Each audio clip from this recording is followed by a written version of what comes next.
Welcome back to the Lady K podcast. I'm Katy McKinney, the founder and head of school for Lafayette Academy, a classical school.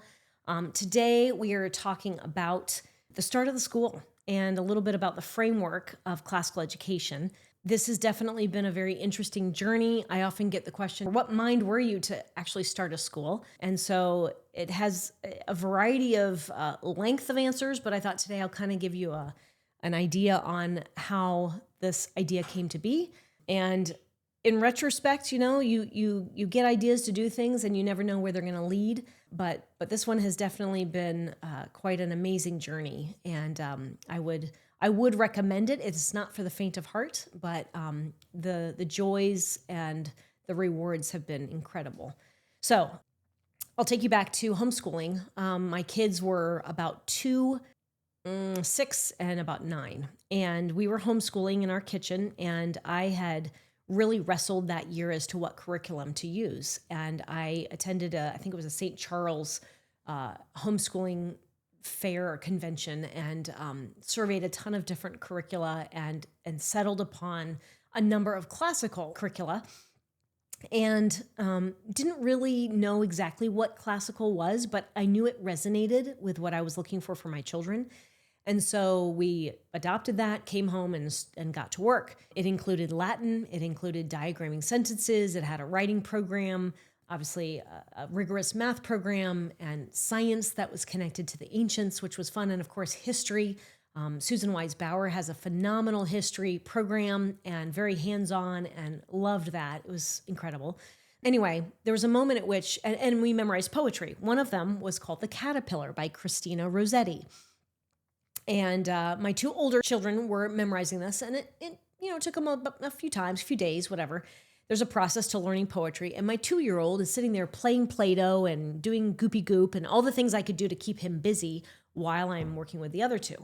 And we had, my oldest, she got up there and she did her little presentation of the caterpillar, and she sat down. And then my next son, who's 6, he got up and he did his. And then I'm like, okay, we're going to move right on. And then all of a sudden my 2-year-old in his broken English says, can I try? And I'm thinking, he's never even said it out loud once. So I thought, okay, I'll humor him. So he gets up there and gets all ready, and he does his rendition of the caterpillar. I have it on video. I was blown away. It was, in a 2-year-old's vernacular, it was perfect. And it was at that moment where I was like, holy smokes, the process that I was using to teach poetry, memorization of poetry to my older kids, was being, unbeknownst to me, absorbed vicariously by my 2-year-old, and I had no idea. And it was at that moment that I recognized that there was something different about a classical curriculum. My next moment was when we were diagramming and doing Latin, and my daughter was like, I love this. And I was kind of like, who are you? Because I remember diagramming in 6th grade. It was definitely not my favorite subject. And so the fact that she was loving that, I thought was very interesting. And then there were other moments where we would be doing writing or doing history, and these incredible moments would come up. And I literally would look around the kitchen and say, who's here to witness this? Because it was way beyond my expectation as a parent as to what my child could potentially achieve. And there was no one there except me to witness this. And as I was I was doing this live, but I was also constantly reflecting on the amazingness of this curriculum. I was like, the only people who will be able to experience this are like homeschooling parents. Okay, now this was 2013, 2014. And at that time, homeschooling was still kind of gaining momentum. It was gaining momentum, but not as big as it is today, 10 years later. But I was like, what a shame that only homeschooling parents, I was not even thinking about classical schools, but that they would be the only ones to witness this beauty. And I was like, wow, I wonder if there'd be a chance that I could ever start a school where other kids could have this same joy and parents could have this same joy too. And that was the first little seed of the idea of starting a school, that at least a classical school, that had come to my thought in a very tangible way. My husband tells me that I used to say, I'll start a school when I was in my early 20s. I don't remember that, but he vouches that I said that. So anyway, this is when the seed, though, really started to take shape. Okay, fast forward. I was working at a school, and I was coming to the conclusion that the philosophy of this private school was not in line with where I was personally, nor was it in line with my family's goals. And I was like, man, I don't think I can continue here. And I remember being in church. I remember it was collection time, not during the sermon, but it was during the collection. Not that that even matters, but whatever. And I remember just praying and reaching out and saying, Father, I want two things. Probably not the best way to start a prayer is telling God what you want, but I started off, I said, I want two things. I want excellence in academics and excellence in character. And right away, the answer came to me, Hillsdale College.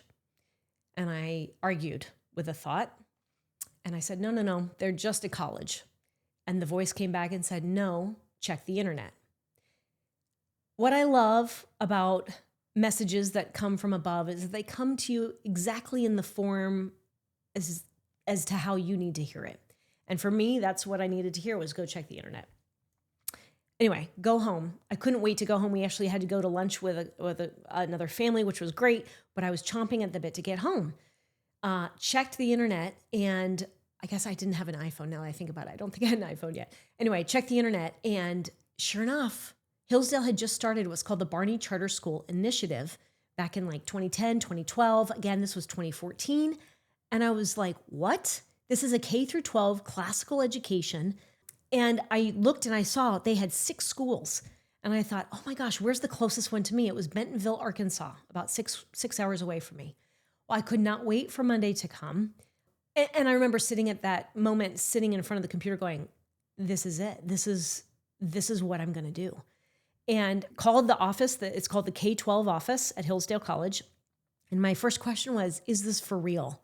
Because to me, it would be the cream of the crop if we could have as rigorous a K-12 education as I knew existed at the college.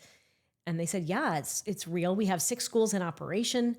And I was like, wow, this is phenomenal. So from that standpoint, what I learned was that their model was focused on charter schools.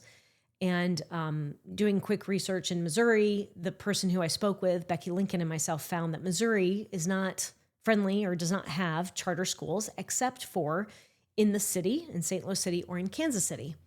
Well, being an hour outside of the city, I knew that I was not going to drive an hour one way with my kiddos to start the school. So long story short, I came to the conclusion I had to go the route of the private school. Now, if you don't know the difference between private and public, or private and charter, or public school for that matter, charters are under the umbrella of public. It's just the funding model is different. So public schools and charter schools under the Public Board of Education are funded by taxpayer dollars, okay? So we pay our tax dollars, that goes straight to the schools, they open up and they get going. And so we're all paying for public school education. On the flip side with private ed, though you're paying your public school dollars, those dollars do not go into private education. The private education is paid for with tuition dollars. And if necessary, donations from donors to meet the expectations or the expenses of that school. So if I start as a private school, I had to have parents pay tuition.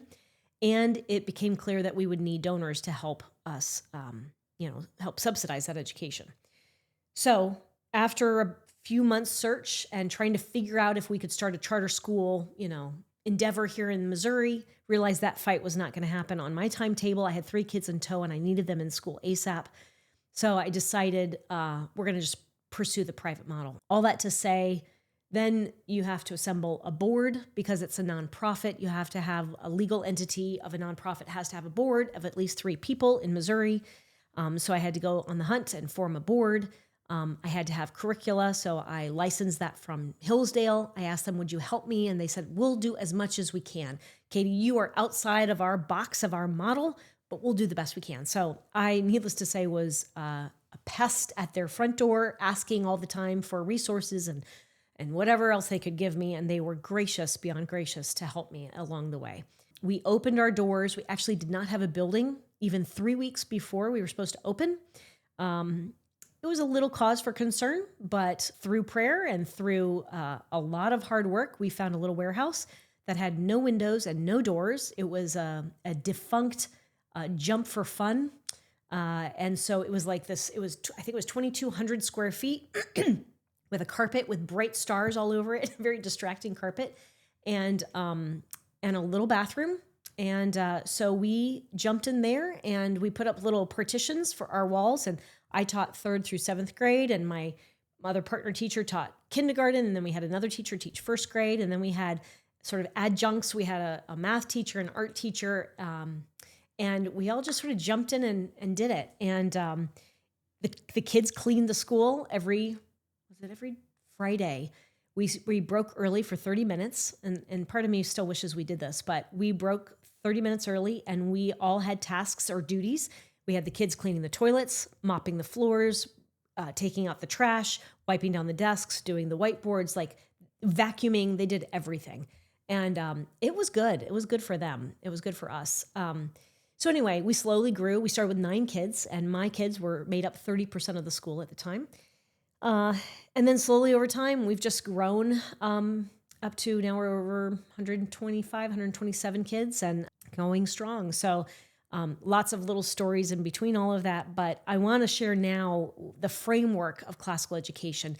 This is one that is from the ancients. It's been around 2,500 years. And around 1920, 1930, during Woodrow Wilson's administration, we started to take a little detour away from classical education. So I'll just interrupt myself and explain that the Pilgrims, the founders, a lot of change makers, if you will, were all classically educated up to the 1900s in our country. And so our country was founded on the Western tradition, and that's classical education. So around the 1920s is when we started to take a little turn away from that.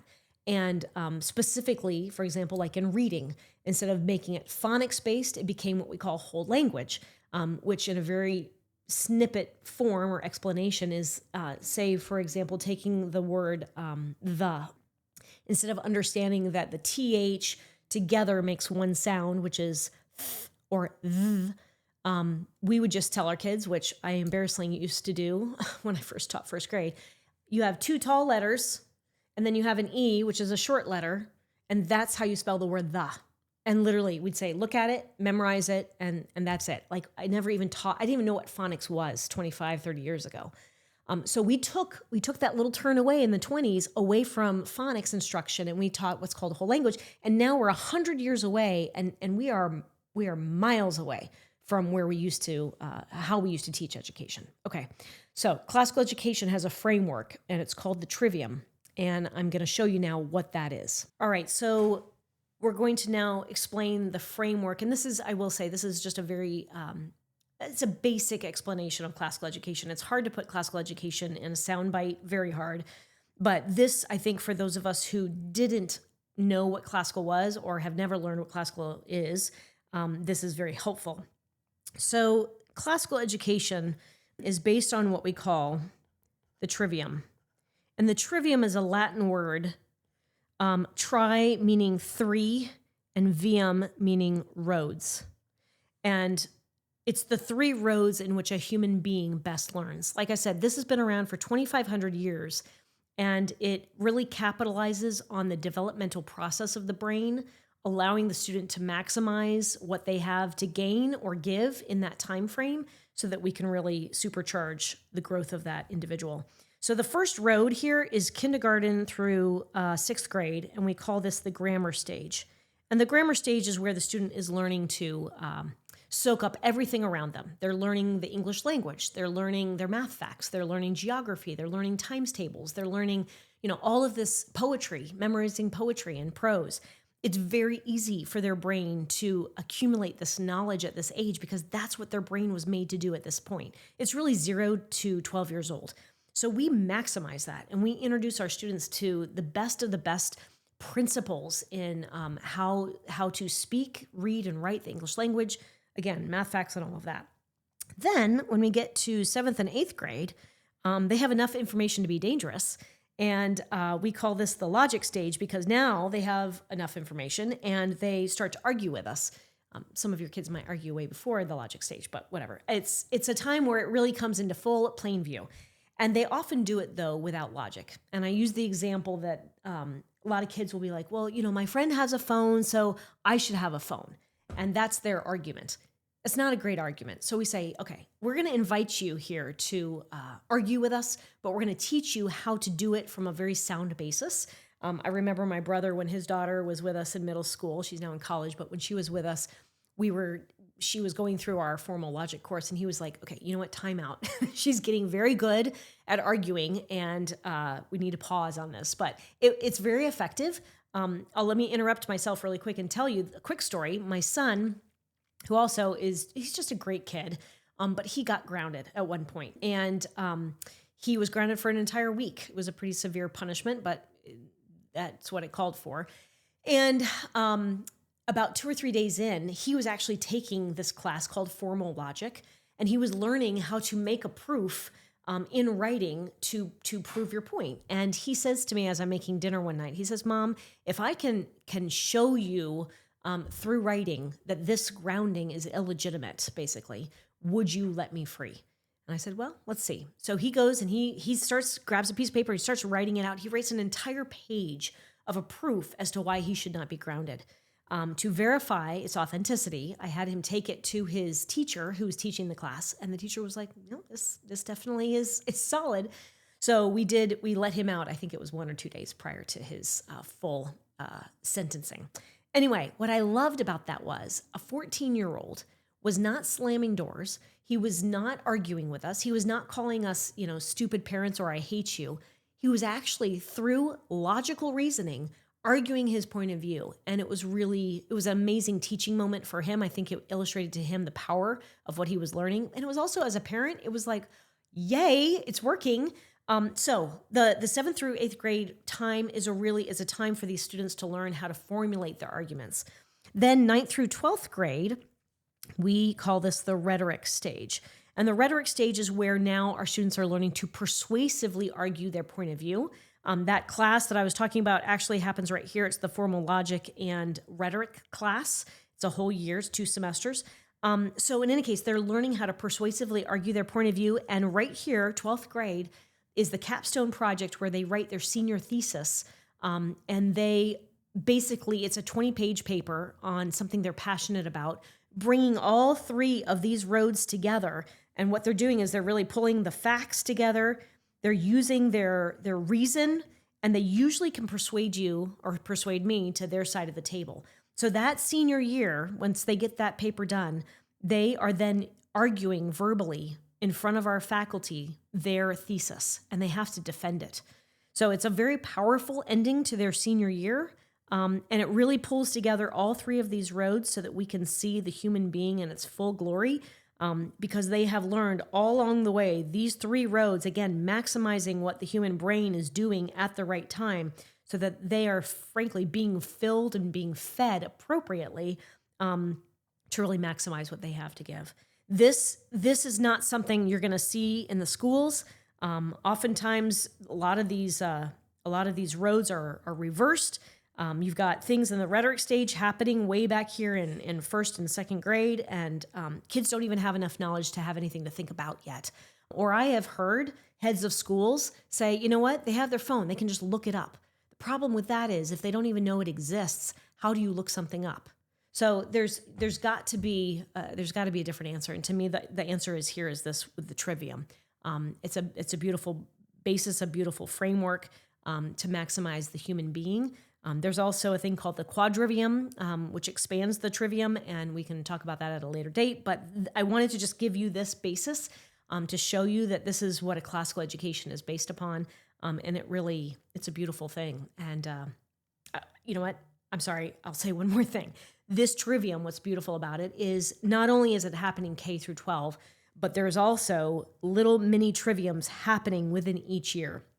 I'll give you a quick example. 1st grade, right in here, when they're learning how the English language works, they're learning all of the 72 phonograms and the 40 plus spelling rules.